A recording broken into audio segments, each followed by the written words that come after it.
kami dari langkahkita.id dari divisi sosial. Di sini kami ingin mewawancarai salah satu masyarakat yang ada di Ujung Belang mengenai tentang bagaimana sih pandangan mereka terhadap bagaimana cara nelayan ini mencari ikan untuk kehidupan mereka sehari-hari. Kalau ini Bu, terlebih dahulu nama Ibu siapa? Nama dong.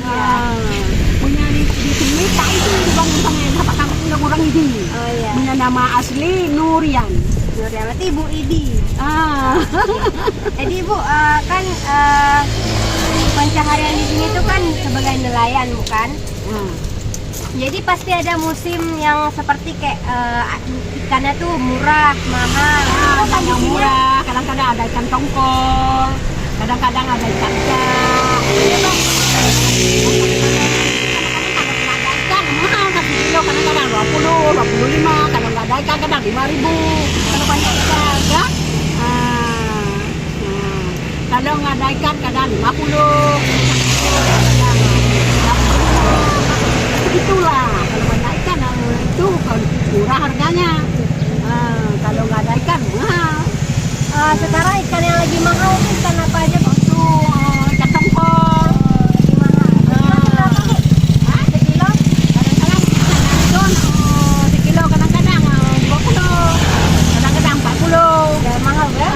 Kalau itu banyak ikan, kadang-kadang 5.000 1 kilo. Kalau banyak ikan kan. Ada itu ikan yang paling kecil, kalau bahasa Aceh kociri ya. Kalau itu bahasa Aceh kayak ikan cirek. Kendala orang-orang ini untuk mencari ikan tuh bagaimana Bu? Kendalanya yang ini Untuk mencari ikan, kadang-kadang pakai ikat, kadang memancing.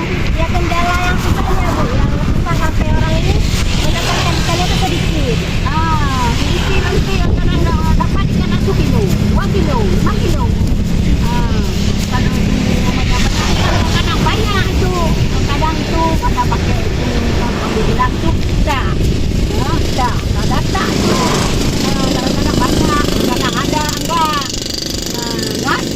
Ada tergantung musim nggak Bu? Misal ada musim surut, musim naik air lautnya, musim surut banyak ikan, musim Ya, kalau itu musimnya karena kalau bobot tadi kan besar tuh musimnya. Kalau itu buat kecil tuh.